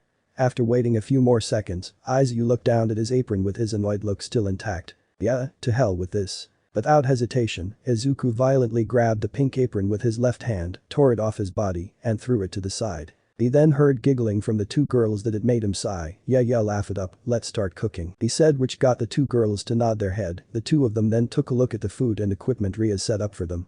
On the counters lie fresh potatoes, onions, and other ingredients to make something tasty, and on the table lied an open metal pot full of water. Okay, let's give this a shot. Asia decided to start with a pot of oil, approaching it and hovering her right hand to the top of the pot. Water, please boil. As if listening to her command, the water in the metal pot started to boil, producing thousands of bubbles. Asia cheered with a fist pump. It worked, Izuku-san, Ibara-chan. Well done, Asia. Ibara clapped while hovering her hand over a few ingredients and saw that they were doing at her command with a smile on her while getting a compliment from Izuku, which made her blush and caused her hair to move a bit. Izuku then congratulated Asia as well, which made her happy. Izuku then turned his attention towards the nearest piece of food and as an onion and stared at it for a bit and grabbed it. Okay, just like what I saw with Asia, who requested for the water to boil, and Ibara doing the same with the ingredients, was because they both had to concentrate on their magic on their hands. Okay, just like summoning the flames from before. But that Izuku stared at the onion and concentrated and saw an image in front of him and then SHFF. Izuku, Asia, and Ibara widened their eyes when they saw the onion in Izuku's hand suddenly peel, showing its green texture. Whoa, Izuku blinked his eyes rapidly at the onion, surprised at how easy he was able to magically peel the brown off with just magic. Hang on a moment. Izuku then went to grab a potato and did the same procedure he did with the onion, and 2 seconds later, it too had its skin peeled off perfectly.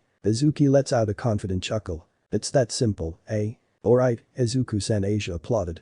I knew you could do it. This made Ibara to nod her head in agreement. I will admit, Midoriya-san, while it looks as simple as peeling the skin of a crop, I'm glad you were able to do it. Izuku lets out a wide smirk with narrowed eyes. Alright then, let's crank this up a notch. He then immediately aimed his open palms towards the first pile of onions he could lay his green eyes on and used his magic to peel all of their skin off at once. He then started going woohoo as he did the same procedure on a pile of potatoes. It was then rinse and repeat on the other piles of crops. Izuku-san. But Izuku didn't hear Asia call to him. He was too busy peeling off skins of onions and potatoes with a happy-go-lucky smile on his face for what seemed to be countless of seconds. Izuku-san. Asia tried again a little louder, but he paid no heed. Holy hell, who would have thought that this would be so much fun? Midoriya. What? Izuku finally stopped what he was doing when he heard Ibara shout out his name.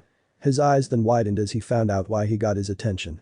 He scanned the entire kitchen to see the many skins of potatoes and onions scattered all over the floor, along with the many peeled crops resting on the counter, table, and deactivated stove. He then chuckled shyly while scratching the back of his head with closed eyes and a sweat drop after seeing both girls having a few peelings on their heads. Hahaha, sorry about that, you two. I must have gotten a little carried away. This made Ibara to form a pout from her lips and letting out a sigh. Perhaps a bit too carried away, she said as she removed the peelings from her head along with Helong Asia, removing the peelings from her head as well. Asia thanked Ibara while looking around at the freshly peeled crops. My goodness, what are we going to do with all of these? Still chuckling shyly, Izuku walked to closet saying. I'll go get the broom.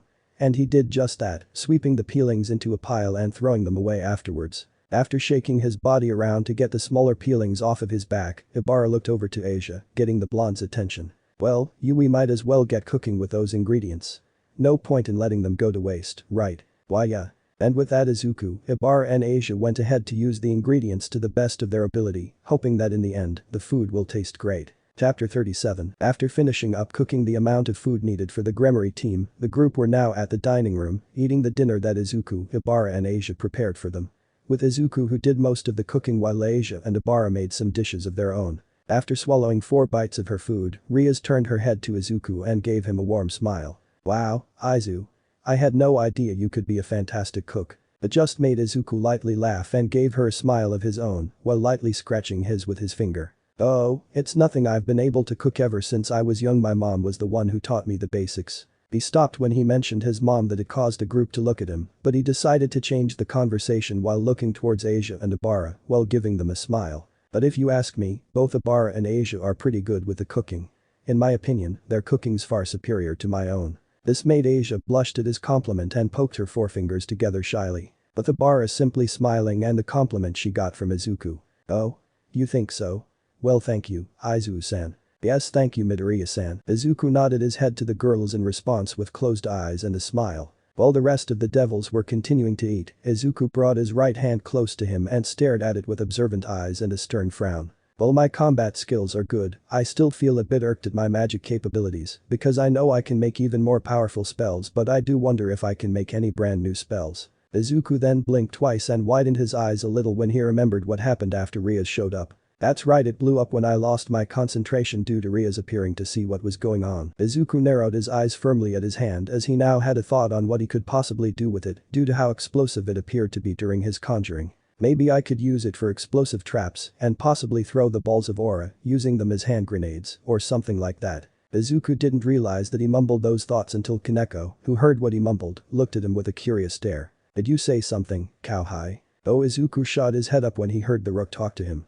Don't mind me, I was just thinking to myself about some possible things I can do with my magic since I was able to get it into a ball. Without his knowledge due to him scratching the back of his head with closed eyes, Kaneko's eyes have widened in shock and worry when he mentioned that with her having a look of observing because of what she saw when his aura had the form of a beast. Hey, Kaneko-senpai.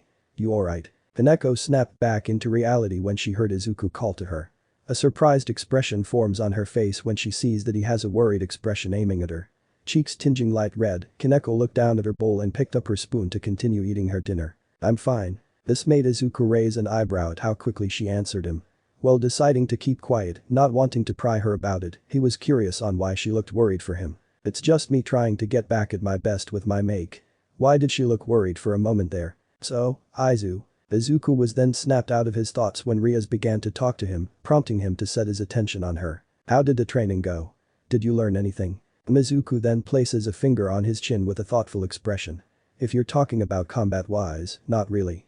All I know is to time your attacks, dodges, etc. correctly, check your surroundings cautiously, and think ahead, and you should be good. He then sets his sights on Rias. But, what I'm fully aware of is that Asia won't be able to protect herself without having one of us by her side during the game. That's about it. I see, Rias said as she took a sip of her drink. But you do have a point, Izu. Since Asia has no experience in fighting, she will be an easy target for the Phoenix Devils. Besides, between her twilight healing and your boosted gear, the two of you are our great assets. Your opponent will always be aware of this, so when things go to worse, it's best you make a run for it. Run? Izuku tilted his head left and raised an eyebrow at her suggestion. Is it really okay to do something that the enemy will see as cowardice? Don't think of it as a cowardly action, Izu. There's no shame in running from a fight you know you can't win. So when a time like that occurs, it's best you escape from any situation so you won't slow the rest of the team down. Izuku and Asia nodded to their master. Okay, makes sense. Izuku then looks down at the table with a stern expression. Besides, I'm the one who brought Asia into this world. Hopefully with strength I developed and the memories that are coming to me I'm sure know I'm going to do it, protecting her and everyone else I care about from any kind of trouble. Izuku's attention was suddenly brought to Rias when he heard her chair drag on the floor. Upon his eyes meeting her, he saw that she was standing, her plate completely cleaned. He then looked around to see that everyone else was done with their dinner. That was delicious and filling. It's time we head to the baths now. The baths are outdoors too, and they're so pleasant. Izuku blinked at Ria's declaration. Huh. I didn't know this place had outdoor baths. Izu. The young man's attention was now on the Riti devil. What's up? Would you like to come with us? Izuku then suddenly jumped out of his seat and formed an X out of his arms, palms facing towards Rias. Hey, whoa, Izuku shouted with a shocked expression. You're gonna have to be specific on that one, are the baths mixed or something? Is that why you're asking me this? Nope, she replied happily. There's a girl's bath and a boy's bath, and I'm asking if you'd like to come with us in the girl's bath. Izuku then did a spit take at the specifics at Ria's request. Before Rias could continue, or before anyone could say something, he pointed a finger at her with furrowed eyebrows and shark-like teeth. You're out of your mind if you think I'm going to bathe in the girls' baths. I told you I'm not a pervert, nor will I indulge myself. That's supposed to be considered a private matter. Rias and Akeno giggled at the sight of Izuku's reply. Don't say that, Izu, Rias said to her pawn. I don't mind if you see me completely naked while bathing. She then turned her head towards her queen. How about you, Akeno? Said girl giggled as she gave Izuku a smile with closed eyes and a hand on her cheek. No, I think it sounds like fun. Opening her eyes, she stares at Izuku with a sultry gaze. Besides, I've always wanted to bathe with a bad boy with a cinnamon soft side.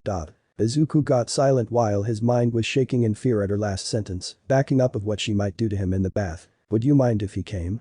Rias asked to Asia and Abara. I wouldn't want any of us to feel uncomfortable. Oh no, I don't mind at all. I don't mind that Midoriya join us, sounds fun to me. Izuku palms his face and lets out a sigh of irritation. It's probably because of that one time she tried to get me to bathe with her, is it?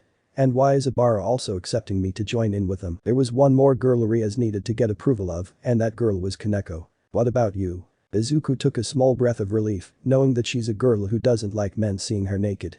Because of that, he prayed that she'd refuse. She won't refuse, partner. When Izuku heard that from Drake he tried to deny it. But when Izuku opened one eye when he heard his senpai slowly stutter shyly. Her hands were folded on her lap and her cheeks were as red as a cherry. Well. Go on, don't be shy, Rias encouraged Kaneko. I don't mind. What? Izuku squeaked as she heard Kaneko's final answer, the latter of whom was also looking at Izuku shyly when her default expression was usually neutral. It's fine, Kaneko continued. He can come with us as long as he doesn't try anything funny. Izuku puts his arms up in defense towards Kaneko's direction. A shy expression was plastered on his face. Look, senpai, if you feel uncomfortable being in the same bath as me, just say it. I'm fine if you don't want me in there. Tiba quietly chuckles at the scene with closed eyes and a smile. This is better than daytime television. You're too polite for your own good, Izuku Kauhai, Kaneko argued, despite sharing the same shy expression as him. It might slow us down in the rating game, judging by how most of the girls are dressed. I was about to say the same thing, Kaneko, Rias interjected with a wink while wrapping her arm around Issei's right. Think of this bath as a way to get used to female nudity, Izu. Izuku was silent until he tried to make a mad dash out of here while prying away Rias' arm from his, but he was stopped by Akeno when she hugged his right arm, rendering both of them useless. You're not going anywhere. Yufufufu. But that said, Rias and Akeno dragged the red-faced Izuku to the baths, with Abara, Asia and Kaneko following them. Kiba help me man. But all Kiba did was give him a thumbs up, what caused Izuku to scream. Damn it pretty boy. Chapter 38. The girls plus Issei were now in the girls' baths. Rias and Akeno were sitting next to each other, Rias' feet in the bath, while Akeno was in it. Asia, Ibara and Kaneko were near the wall with the handheld shower heads. This was such a good idea, Akeno said to Rias while wiggling her toes comfortably. We haven't done this in forever. Rias smiled at her queen in agreement. I hope it melts away some of the fatigue of training at least. We've all been working so hard. Yufufufu. I have no doubt that this will do the trick. While the two women were continuing to have a conversation with each other, Asia looked on at the two with a frown for 2 seconds before turning her head back forward. She then looks down at her own breasts and sighs in disappointment. Sad you're not on the Double D team. Asia jumped at the voice who talked to her and turned her head left to the source. She sighed in relief to see that it was just Kaneko who spoke, who was washing her left arm with soap while having narrowed eyes and a frown. Asia took a few seconds to think about the question she asked her and scratched the back of the head while giving her a sheepish smile. Yeah, I guess you can say that. Don't feel so down, Asia. I'm pretty sure you'll grow even more in the chest area. Asia heard from Ibara from her right side with a smile on the greenette's face, but Asia couldn't help but observe Ibara's chest as well, and seeing how close they were in size, similar to Rias and Akeno Mater's sigh, which got Ibara to chuckle at Asia's action. Asia went to grab a bar of soap and proceeded to wash her body with it. When she got to her feet, she made a face of realization and turned her head towards Kaneko and Ibara. Hey, Kaneko-san, Ibara-san, you haven't seen Izuku-san here by any chance, have you? I'd like to have a chat with him. Both Kaneko and Ibara slightly widens their eyes when they started to remember that too.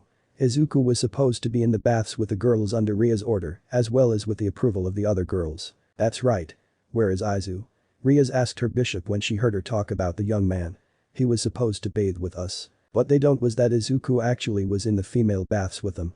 He just decided to go to the farthest part of the bathroom in order to keep calm and not pass out from seeing them in the nude, breathing slowly so he could get it together. And just in case any of the girls tried anything, especially Akeno because of what happened between them last time, he wrapped his towel around his waist, covering his crotch area, and he made sure to wrap it around tight. Damn you, Kiba, Izuku cursed at the night quietly.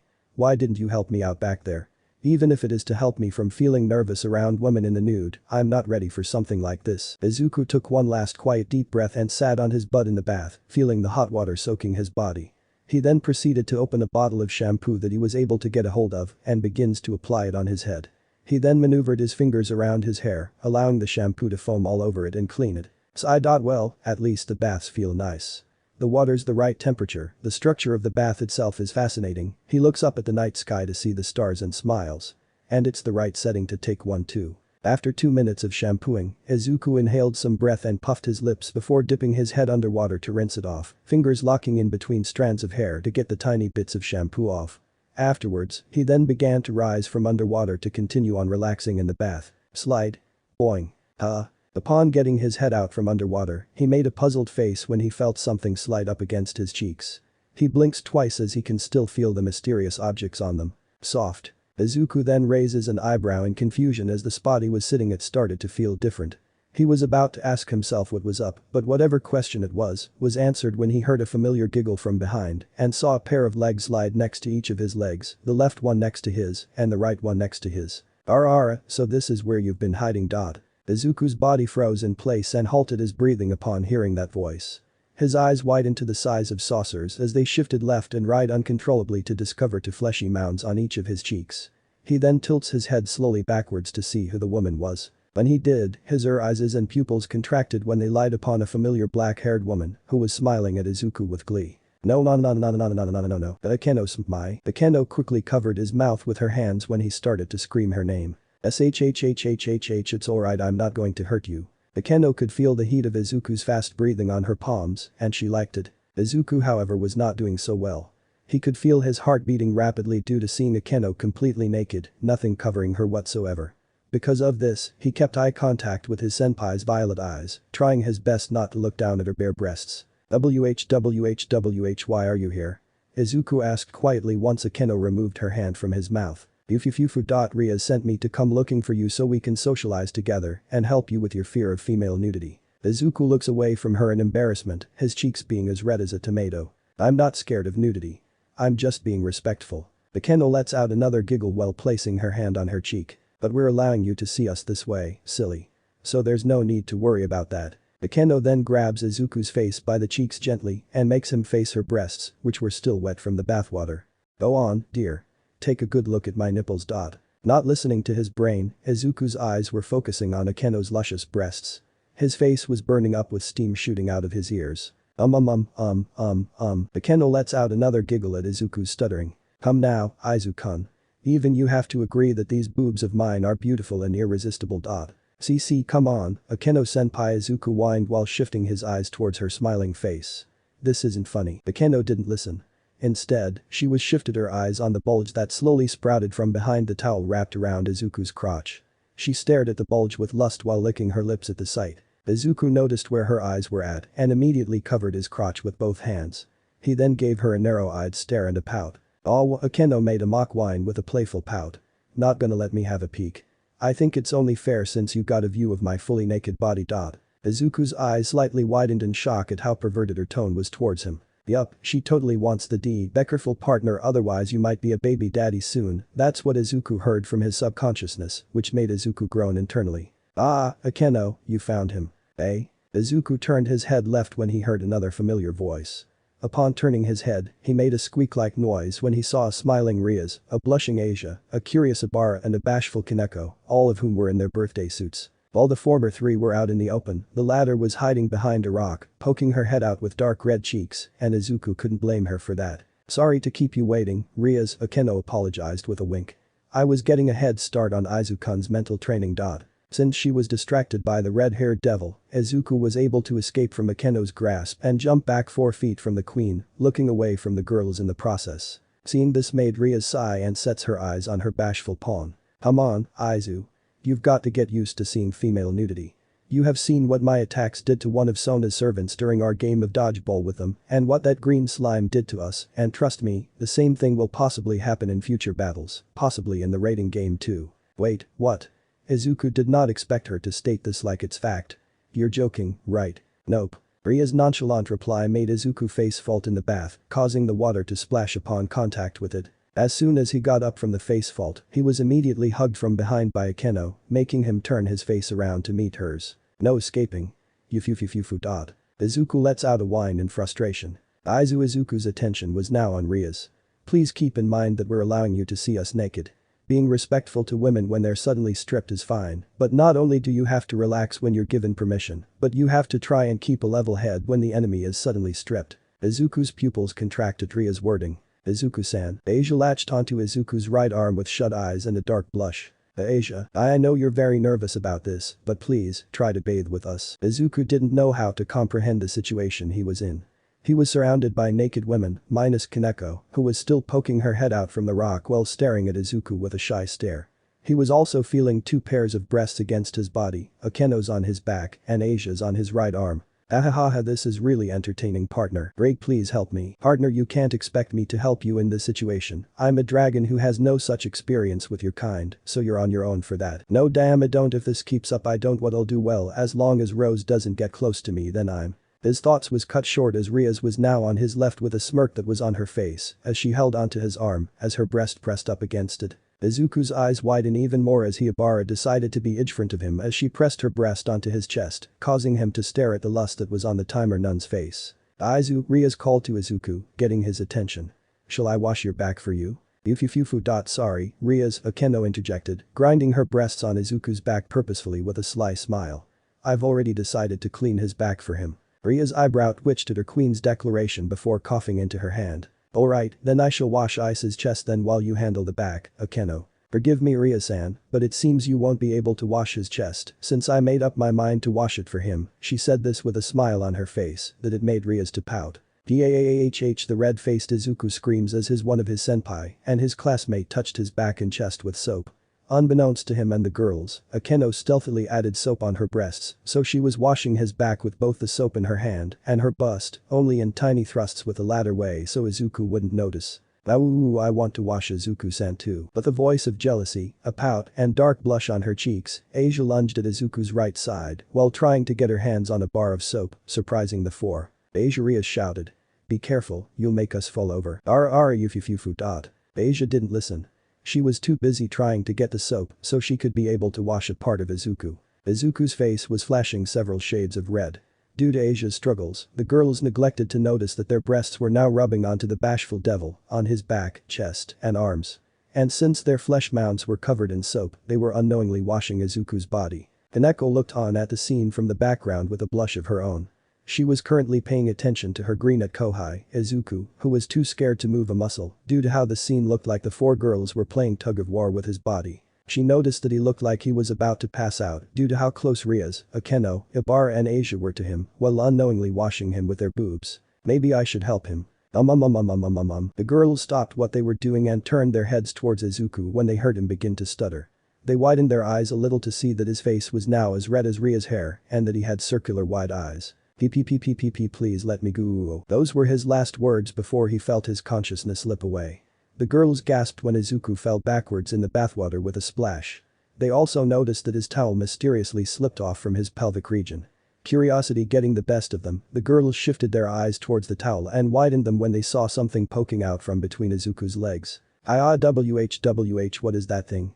Asia asked, looking red in the face while trying to cover her eyes, failing miserably. Kaneko immediately got behind her rock and held her hands onto her cheeks with steam fuming out of her ears. What did I just see? It's so big and lively. Akeno stared at the thing with a dark blush and a perverted look while licking her lips, enjoying the sight of it. Rias looked downwards with the same shade of red in her cheeks as her queen's, fidgeting her hands and feet together after getting a mental image of what she saw. Wow, that's a man's penis. Ibara was the most interesting at what was between Izuku's legs as she observed it and placed the image in her mind. I see, that's quite the story. Indeed, Surzich's-sama. In an undisclosed location, a handsome young man with shoulder-length crimson hair and blue-green eyes called Surzich's is sitting on his throne, talking with his queen, Grafia, about what happened during Riser's visit in the human world, given the information about Rias deciding to have a raiding game against a Phoenix Devil so she can escape from him. Haha. That sounds just like my sister, Surzich's says with a smirk and closed eyes. In my honest opinion, Surzich's-sama, I don't think she has any chance of winning. Surzich's nodded in agreement with his queen. No, that she does not. Grafia then raises an eyebrow at her king. And yet you're letting her and her servants train. I let her make her own decisions, Surzich's replied. She's next in line to be head of the House of Gremory after all. I just hope that she's capable of at least that. As do I, agreed Grafia. She then widens her eyes a little as she hears her master let out a happy chuckle. You know, now that I'm remembering this, maybe she does have a chance at defeating that phoenix bird. Whatever do you mean? Grafia asks in curiosity. Surzich's shifts his blue-green eyes towards her. Upon Ria-tan reincarnated. He's Izuku Midoriya, yes. Rafia nods in response. Why do you ask? You sound like you know the boy. Oh, no, it's just that I find this boy a bit amusing, that's all Surziches said, but then he narrowed his eyes. Izuku Midoriya, haha, so you decided to help my little sister just like before, but I do wonder if you're the same boy I once met. Let me know in the comments below if you guys want the next part. Also check out my other video that has been shown and left. Thank you for watching. If you enjoyed this video please like and share this video. And have a fantastic day. Bye.